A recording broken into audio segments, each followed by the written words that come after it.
How's the delay? Here you go. There's my husband, Dandy Longlegs. I wish I was recording that. I wasn't recording yet. Dang it. It's okay. It's okay. I'm recording now, though. But hi. So it is part 2 of Culinary Week. So my mother's staying the night, by the way. So when we're in masks in the house tonight. Oh, fun. Yeah. So, idea that we're put together like in people's heads, you know? Well, last time I had like a nice Halloween-y background. Not tonight. Tonight I'm in my kitchen because we're talking Culinary Week part 2. I'm so excited. I know. Well, like I had mentioned in our pre-conversation, I'm straying from the rules. So okay, well, first things first. Yes. Oh, there's fucking we got a new desk. That's not the first thing, but we have a new desk. Yay! It's giant. I need a new desk. Well, the old desk moved into the bedroom, and it's now my makeup stand, which I'll have to send you a picture because it's really nice. I used like this old mirror for my grandmother for the mirror of it. Aww. And yeah, it's real nice. But it has cup holders. Oh, that's nice. A computer desk with cup holders. I need like a small, that is so smart because then it won't knock over. Mm-hmm. I need a smaller one because, I've been going through my minimization phase. Oh, yeah. And so like I need a smaller one so I can put less things on it, Yeah. I've been trying to like organize and like put things into things. So I'll show you my makeup has one of those like clear containers with all the drawers and stuff. So it looks like super fancy and professional. Yeah. So you can like see into it. And I can find all my lipsticks. Which that is a nice one. I'm wearing zero makeup. I noticed. I was like, I didn't wear makeup to work today. I put makeup on for you. I wore zero makeup because, so we were supposed to podcast yesterday. Not a big deal. But I wore makeup yesterday because I had to go to a luncheon for my workplace. So yesterday I got super dressed up for work and I was like, oh, it's fine because I'm going to be podcasting later. So, but now I'm in my jammies and no makeup. Sorry, I had to punish both of us by watching the debate yesterday. Oh, I watched maybe 15 minutes and I was like, I watched the whole thing. That's too much. Yeah, the whole thing. I got a rundown from Facebook. That's all I need. Yeah. I watched the whole thing. So I don't have a news story per se, but let's first do, I'm Vivienne Vega. I'm Betty LeRoux. This is Revolution Rosie's. Before we get too far into this. We're super duper easy to sidetrack. I don't necessarily have a news story, but okay. Do you need to? Look, it's okay. Hello. Hello. Hi, guys. It's okay. Her husband also made an appearance, so it's cool. He did. He tried to take over for me today. He did. He tried to take over for Betty. So, anyways, I don't necessarily have a news story, but since we last spoke, here's what happened. Ruth Bader Ginsburg passed away. Yes. Breonna Taylor did not get any sort of justice. And none whatsoever. Today, the day that we are podcasting, it's going to be not today when this comes out, but Helen Reddy, the one who sang, I Am Woman, Hear Me Roar, passed away. It's like, what is even happening? It's a very sad time right now. And that's all very sad too.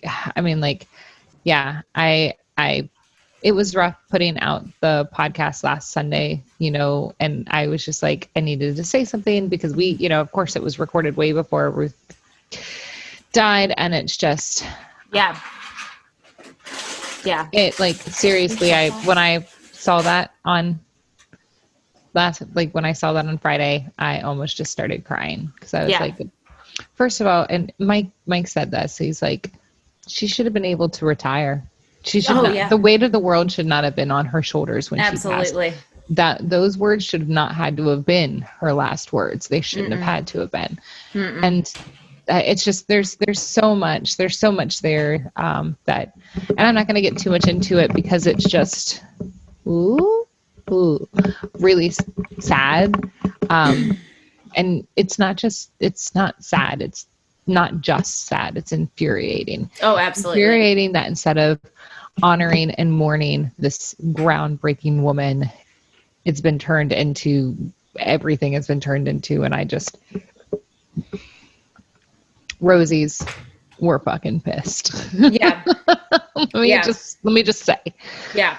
Yeah. It's it's been a weird year to say the least. It's been pivotal. I mean, we can't not say that. Right. There are changes happening. There are changes coming, and you know, it's one of those things where it's like, this is going to be what tells our story, especially in this country.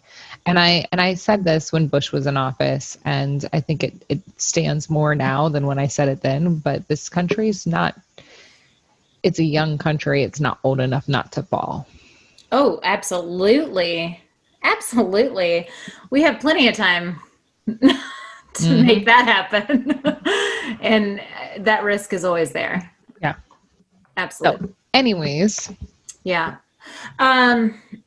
So, not to change the subject. However, I do have a very, very long story. I'm here. I'm very excited for this very, very long story, especially when you started, like, getting into it. Yeah. So, I'm really, really excited. I know before you said, I'm happy that you're doing a chef. And I was like, nope, I'm absolutely not. I'm excited to find out how you broke the rules. So I did stick with culinary.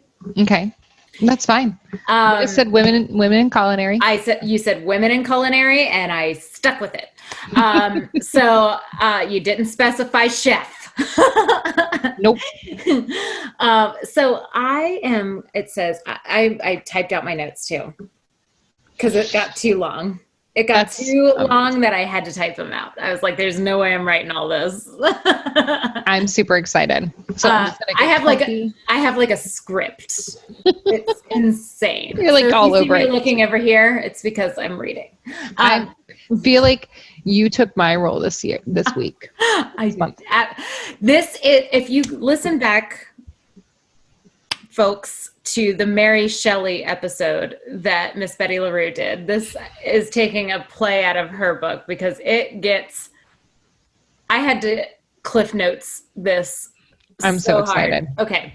So there are parts where I'm going to skip over, and you're going to be like, wait, back up. Like, tell me more about that situation. Like, how did this even, and I'll be like, I don't remember, because it got crazy. I'm going to have to be like, hubby, bring me another beer. This is good.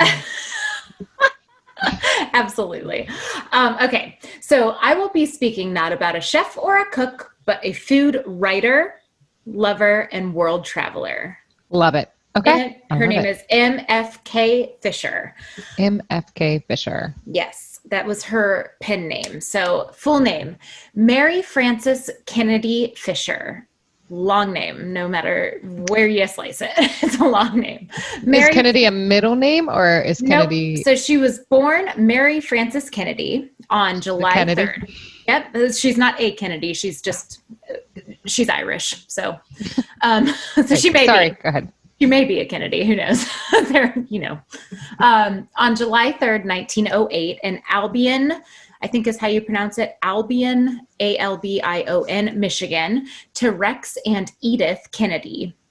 Rex is a good name. It's a solid name. It is solid. And Rex and Edith. Very cute. So I like it. Yeah. Anyways, she developed a quick love for writing when her dad put her in charge of being a stringer, which is basically a super low paid on-call writer for the paper that he was an editor of. It was called the Albion Evening Recorder. So she was like out there in the field, like, you know. I like that. That's the stringer music. So when was this again? So how old was she when she started doing this? She was probably in high school when she was doing that. So she started like really young. Oh, even younger. So growing, not as a stringer, but she was doing that in about high school. So started writing though, at the age of 5, she was writing poetry, just like little tiny poems, which is so cute. Makes my heart happy. So cute. And she was reading on the lap of family members from the books in their family library. So she was blessed to come from a super learned family. So obviously her dad was an editor of a paper. So grew up college family. And another early love of hers was, of course, food. And I said, or why else would we be talking about her? I same. Yeah, I love food. Yeah. I love food. But she actually became a lover of food for a very weird reason. So she and her family lived with their maternal grandmother, so her mom's mom. And she lived with them until her death, her grandmother's death in 1920. And I said, this grandma was a real peach. So her grandma was not great. She followed Dr. Kellogg's eating. Oh, no. Yes. No. Yes. No. So in case our fellow followers here don't know, Dr. Kellogg's dietary restrictions were from the Battle Creek Sanitarium. And that basically means that he fed all of his patients tasteless, sad food that makes you poop a lot. Oh, and he loved the enemas. Oh boy, did he. He loved enemas. There's a really great drunk history about that. Oh, yeah. And he also mutilated the genitalia of his children to stop them from masturbating because he was a bad. That doesn't work. Yeah. It doesn't work. Man. It doesn't work to do that. Oh, he's a bad man. I'm pretty sure he used acid. Oh, it's so bad. It's so gross. He was anyways. Yeah. I mean, it makes me sad because I do love cornflakes. Don't worry. It's fine to like cornflakes because he may have been like kind of the inventor of it because he invented it to be grueling and boring. Yeah, but then his brother stole it to sell it. Right. So it's okay. You're right. You're right. His brother stole it. You're right. That's one of my, that's another one of those history stories. It's in drunk history. That's a good one. Anyways, I'm sorry. Dr. Kellogg, bad person. She loved the diet. So she grew up being like, that food's bad. I want good food though. And I said, however, there were some bright spots. Bright food spots from her childhood that she looked back on fondly. They moved from Michigan to an orange grove that her father had bought in Ventura, California in 1911. But unfortunately, they found some soil problems real shortly after. So it wasn't very fruitful.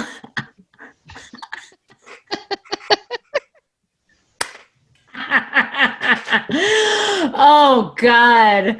So they moved to Whittier, California, where they eventually stayed and found many eclectic family friends.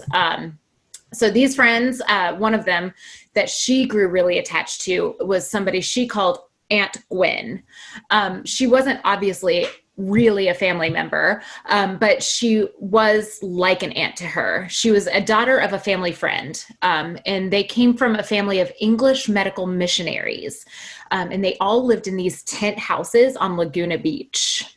That's adorable. I mean, back in the 1920s or whatever, that was probably the best way to go because everything's going to crash and burn anyways. So yeah, I mean, you don't have anything to lose if you're living on a beach. Yeah. You can just pack up and go wherever you want.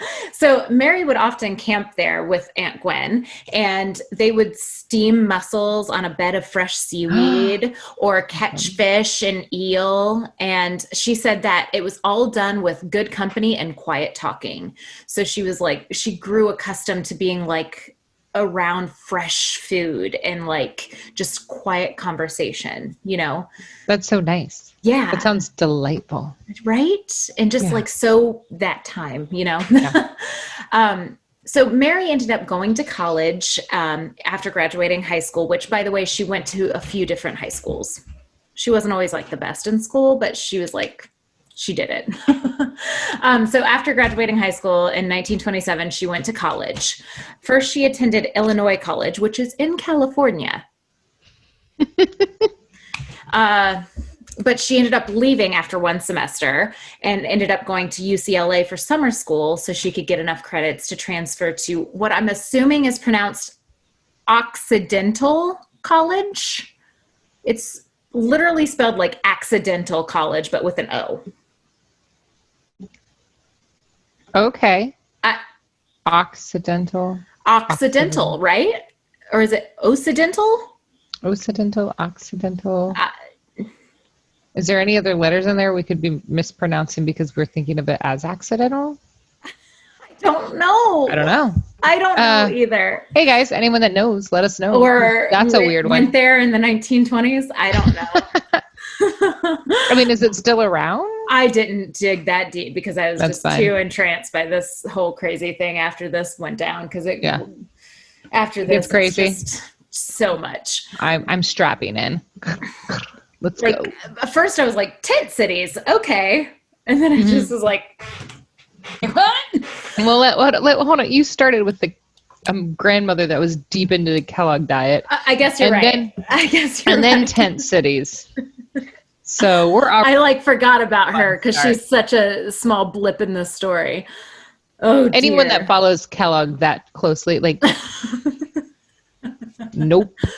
Well, here's how it originally started. I saw single mother writer and I was like, oh, okay, cool. And then it just... I'm excited. All right. So where do we go now? So anyways, spoiler alert, she has kids. Eventually. So while she was there, she met who would become her first husband, Alfred Fisher.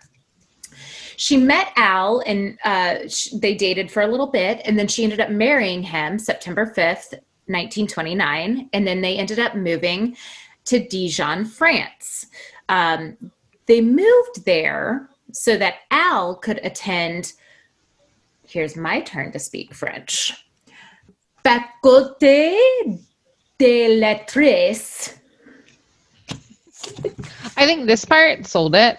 Thank you. If you put in fancy hands, Faculté des Lettres. Oh, that was really good. Thank you. You're welcome. At the University of Burgundy, very easy, where he was hoping to earn his doctorate and work on his epic poem. He wanted it to be similar to the work of, I'm not shitting you, the Bible, and the works of James Joyce's Ulysses. So he was like, I'm going to write the next Ulysses or Bible. Or the Bible.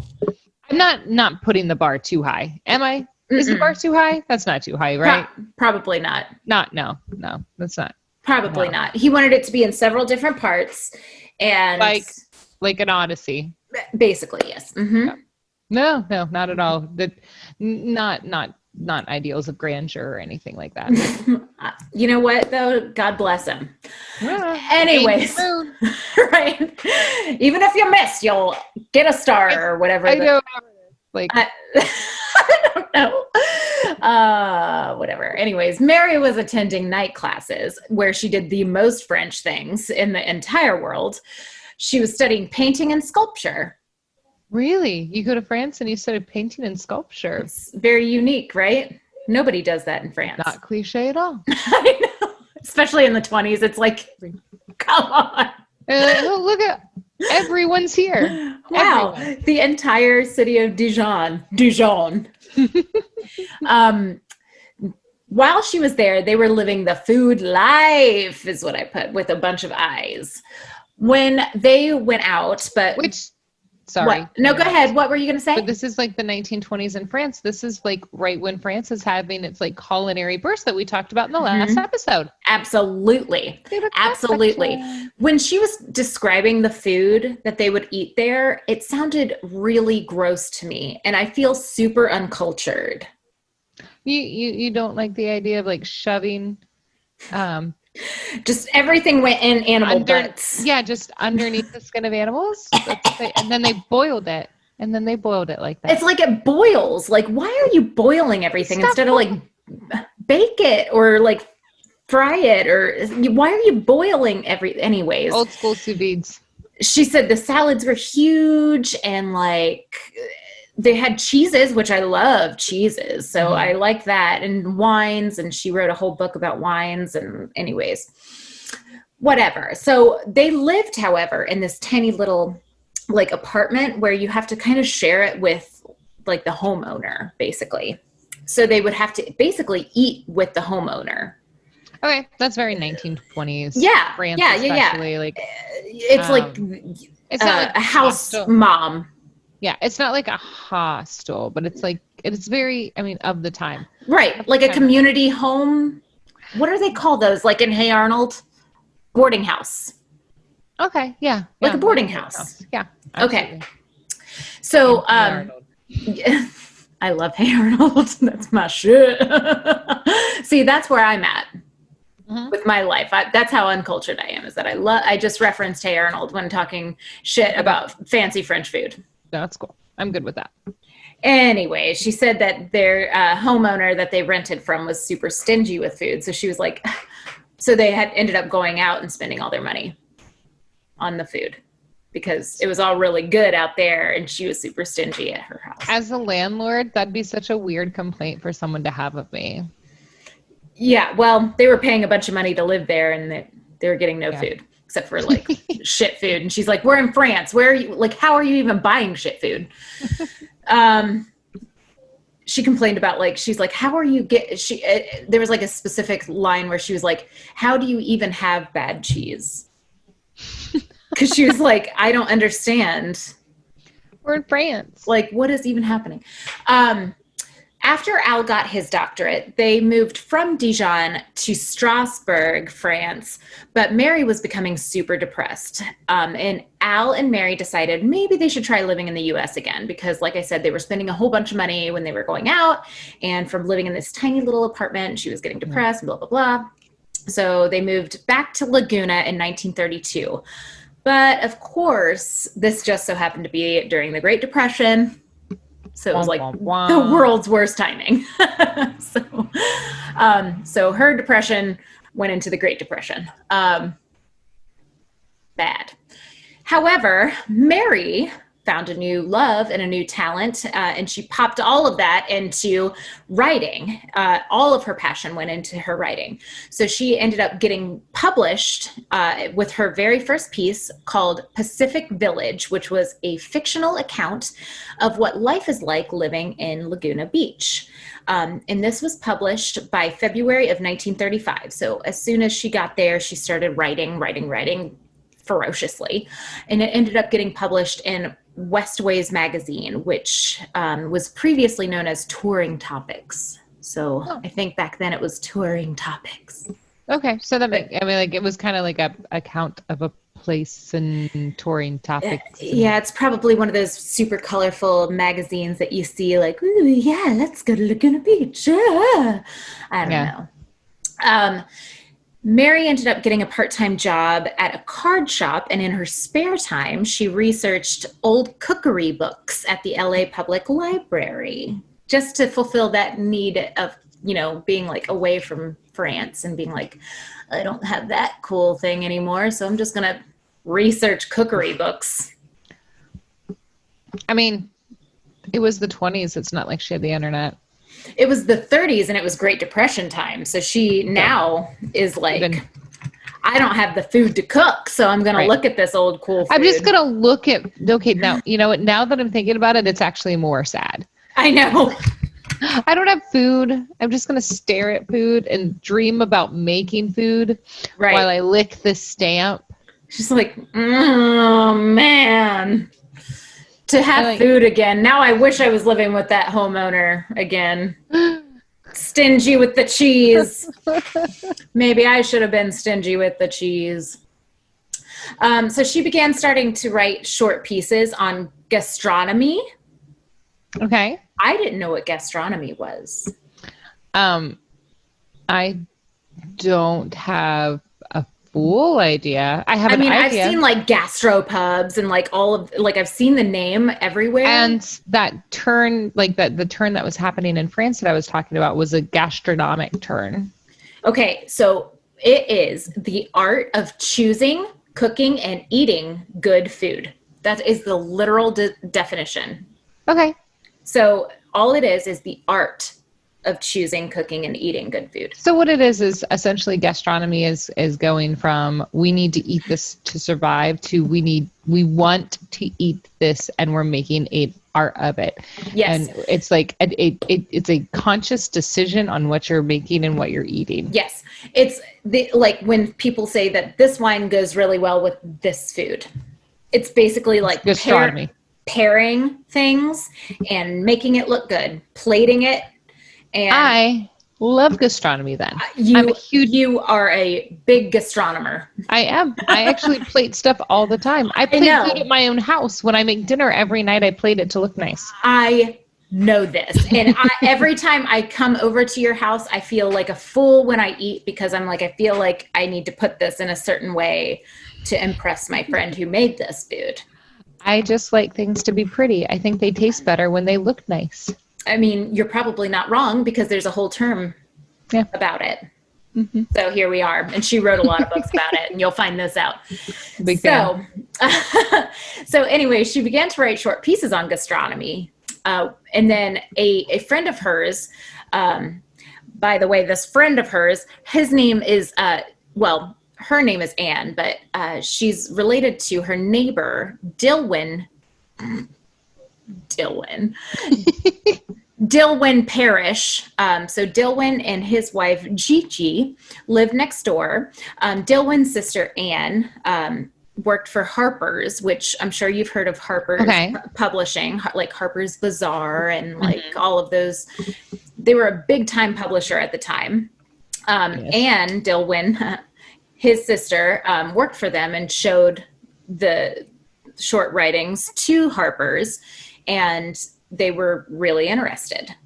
So they began publishing her short little writings and blurbs and things, and boom, she's like, cool, I'm pulling in some money. That's great. That's awesome. Yeah. So Mary and Al's relationship, however, became somewhat rocky during this time. You know, she's working a little bit more. She's starting to kind of become her own person. Independence was hard for men to accept when women got it. Yes, especially when you're writing an Odyssey and not paying attention to her. Right. And also she's like getting published for her writing and you're writing the Bible. Yeah. Anyways, so did Dilwyn and Gigi Parish's marriage. Oh no, I don't know what's going to happen next. The neighbor, Dilwyn and Gigi, not realizing that Mary was falling in love with Dilwyn, poor guy, Al agreed to move he and Mary to Vevey, Holland. Vevey? Vivi? Vevey? Baba. Vivai? Anyways, so they wanted to live in this artist colony with Dilwyn in 1936. And Al was just like, well, maybe this will save our marriage going back to Europe. I don't know. Maybe. Wait. Dilwyn was like, hey, you know what? Gigi and I got a divorce, but hey, I bought this big ass house in this artist colony. Do you guys want to go with us? Oh, get this though. Here's the part that I'm going to add to you. Okay.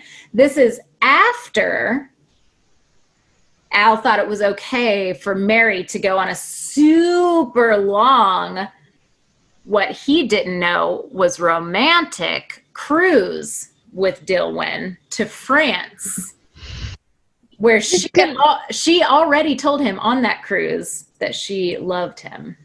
Okay, so like I don't want to be like that person because like men and women are allowed to have platonic relationships. Absolutely 100%. Mm-hmm. But like sending your wife on a cruise with another man who she's very close to, just when you're not outspoken with one another about it, it seems maybe you should talk about it. Yeah, I mean, like it doesn't seem that outside of the. I don't know, like going on a vacation with. I mean, like I guess you can go on vacation with friends and that sort of thing. And like, would I find it weird if Mike went Yeah, I would. I would be like, I don't know, Casey. I think we should talk about you going on a cruise to France where we were in love once with our neighbor. I guess, there's that too. It's like Casey suddenly is like, hey, I'm going to take this woman to New Orleans and I'll be back. I think we might have to have a chat, sir. Right? There has to be a conversation. Like that definitely warrants conversation. I think so. But it's like, and then even after that, he's okay with moving to an artist colony with the to follow the guy. Yeah. To follow that, you're following the guy now. Right. I don't know.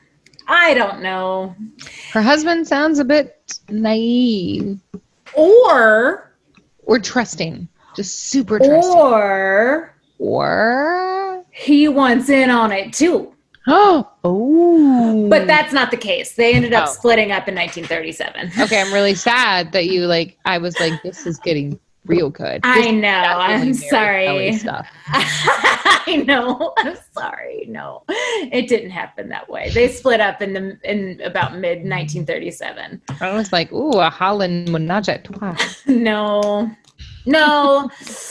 I'm sorry.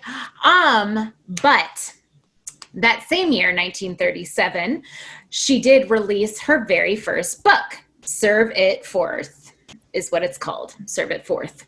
And it got absolutely glowing reviews from literally every single publisher ever, every single newspaper nationwide, everywhere. She had just divorced this husband and he's like, I'm writing my Odyssey. I know. I'm sorry. How dare you! Just rips every page that he had written apart. What is the point? I don't know. Maybe you should have focused on food. I don't know. But yeah, so I would read a food Odyssey. Yeah, absolutely. Glowing reviews. People loved her. During this time, Mary and Dilwyn, still a funny name. I'm sorry. No matter what you'd say, that name is hilarious. Co-wrote, alternating each chapter, a light romance novel called Touch and Go under a shared pen name, Victoria Byrne, that was published in 1939. I really hate all of that. I just want to let you know. The whole time you were talking about it, I was like, this is horrible. I don't like them at all. Every piece of this sucks. Every piece of this. I bet you they were a couple you wanted to hang out with. The part light romance is really what pushed me over the edge. I was like, Victoria Byrne, burn yourself. But yeah, light romance where you guys back and forth on chapters. Mm-hmm. Oh, no. Yeah. Don't worry, I'm almost done. Here's where it starts to it's okay. Here's where it starts to get okay, you're going to have to back up, but I can't, okay, because I forget. Okay. Somehow, Parrish got an infection, Dilwyn. He got an infection in his leg, and he ended up getting gangrene. So... Wait, okay, I'm here. Yes, all right. He got gangrene. And it was during, World War II time. Okay, so terrible timing again. Okay, well, also you can't go to a hospital then. So they did, but their only choice was to amputate the leg. Oh yeah. So they amputated it. And I said there was a lot going on, but the story isn't about him.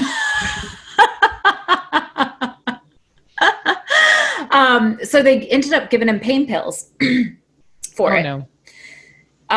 Obviously, he's gonna get addicted to those pain pills because back then it was basically cocaine. That's what happens.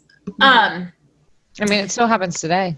Oh, absolutely. We know better. Oh, we know way better. Oh my gosh, yes, absolutely. Absolutely. So he has no leg. The climate over in Europe they were still in Holland. It's so cold. It's so cold. It's just not suitable for him. Mm-mm. And it's all around bad. Plus the war is going on. They're like, what do we do here? We don't know what to do. So they're running out of money because though she's published, we know this from every writer we've talked about. You don't make that much money. It doesn't matter. So they were like, well, fuck this. We're going to move back to California because we at least have family there and hopefully we'll be somewhat safer. So they move back there and they buy this land from this guy who they thought was reputable, ends up getting shit land, rattlesnakes, bad land, all around awful. Her family has a terrible time picking land to buy. I know. It's like a land curse. Oh, so they get made there. Some gypsy mad. I know, for real. So she gets him there and unfortunately he cannot get those pain pills. He is in constant pain. And I said, long story short, he was overcome by pain and the lack of painkillers. They didn't have much money. Their land was awful. Their home was crumbling. And one morning she was awoken by a gunshot. Oh, that's where I thought that was going. Yes. That's awful. That's sad. So she found that he just couldn't take the pain any longer and he ended it. That's so sad. Yes. She wrote, I have never understood a lot of taboos, and it seems silly to me that suicide is one of them in our social life. It's true. Like, why is that a taboo? Why is it weird to talk about? Why can't you talk about it? Yeah, why is it shameful? I know. It's not shameful. Tons of people deal with it. Tons of people succumb to it. Yeah. It's not every day. It's really absolutely bad this year. It's so bad this year. Absolutely. Absolutely. Yeah. But it needs talked about. Yeah. So it sucks that it's almost 100 years from where she was standing and we're still in the same spot. Oh yeah. Yeah. And so that's what happened. Before the time of Dillwyn's death, she had completed 3 books. Theoretical Foot, which was a fictional story where the protagonist loses his leg, which is kind of loosely based on him. Daniel Among the Women, which is a novel that was originally by Dillwyn that she revised. She says it was poorly revised by herself, so she never released it. And Consider the Oyster, which is a humorous and informative book that contains recipes incorporating oysters and history. Which is all around weird. I want to read that one, though. Out of all of those, that's the one I would want to read. Listen, there is a book that I'm about to tell you about that seems like something you would definitely want to read. All right, I'm here. By 1942, she published How to Cook a Wolf, which came out at the height of World War II and offered ideas on a balanced diet and how to stretch ingredients, how to eat right during a blackout, how to manage sorrow, and even how to care for your pets during wartime.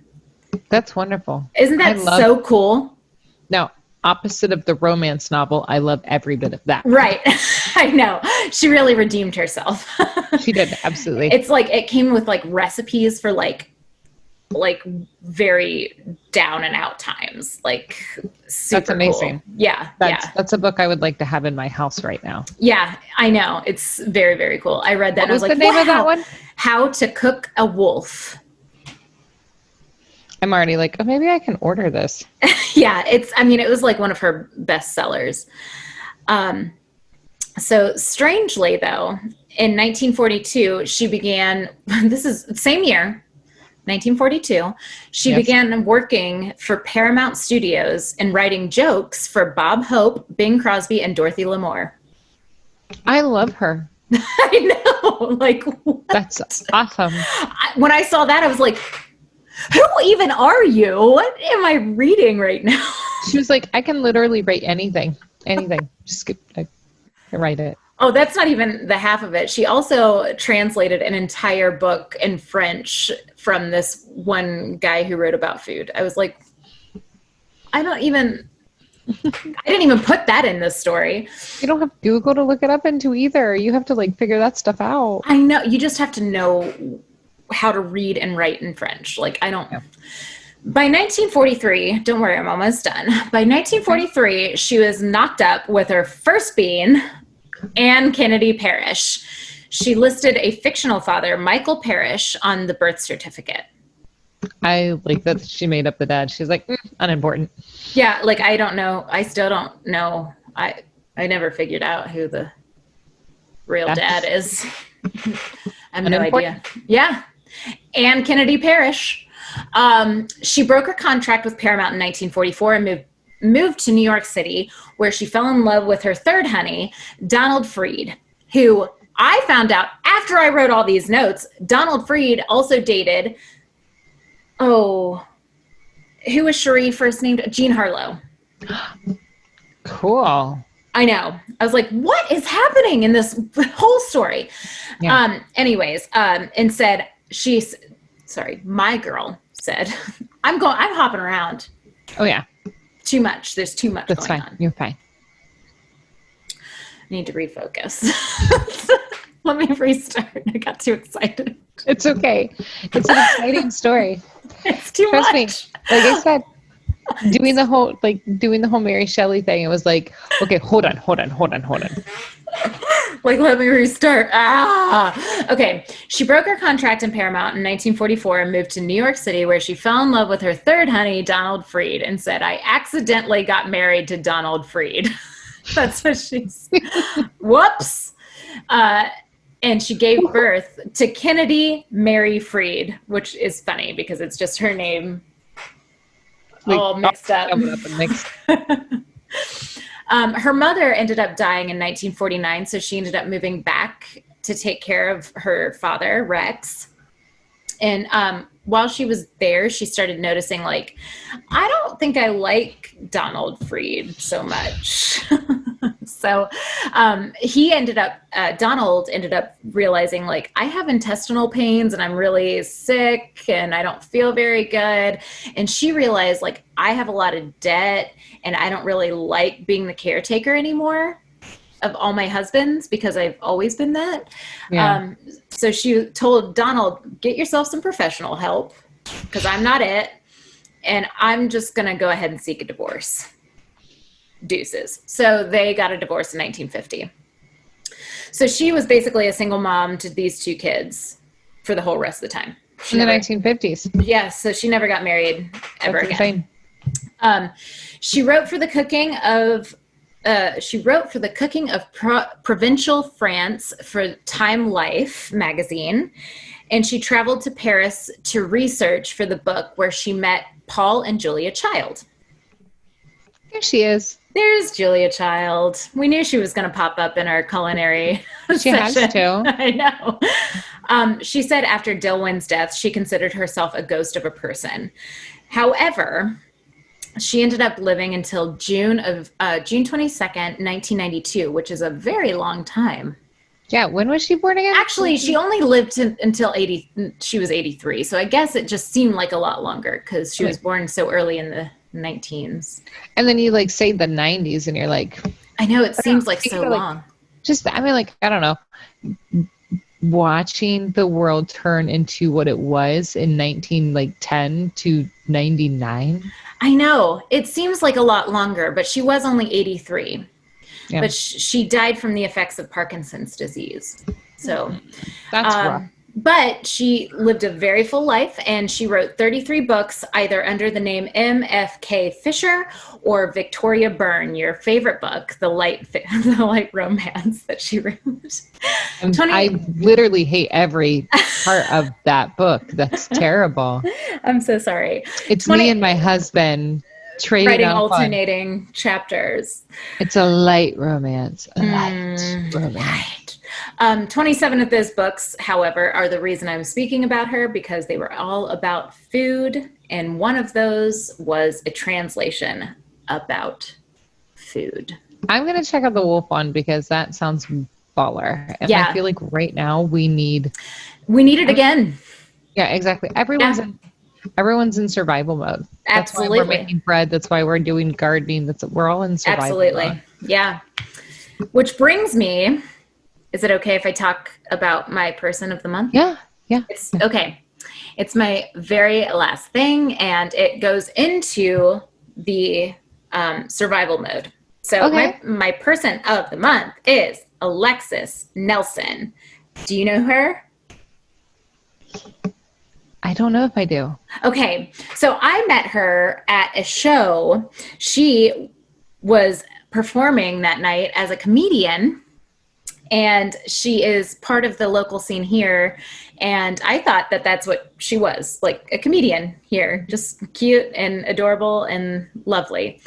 Then I started following her on Instagram and Facebook, and it turns out she's so much more. So she has a Facebook profile, and I'm sure it's on Instagram too. And I'll go ahead and find that and I'll tag it as the Black Forager. Black Forager, where she goes out and she forages for things, plantain leaves and chicory and like all kinds of things that you find out in nature. Awesome. And she makes food from it. That's awesome. Yes. I love that. Yes. I think that recently she made like ice cream out of seaweed or something. I love it. Yes. She is the coolest. And that's so cool. Like, of course, me recently getting into gardening and stuff and her doing all that, I was like, oh man, you freaking sold me. So not only is she funny and adorable and cute as a button, but then she started doing this and I was like, what? And you know that site Tasty that does like those quick little recipe videos? She was featured on one. That's really cool. I know. She's just they are everywhere. They are everywhere. So she's a doll and she is my lady, and I thought it was perfectly fitting for this. Absolutely. She would know how to cook a wolf. She would know how to cook a wolf.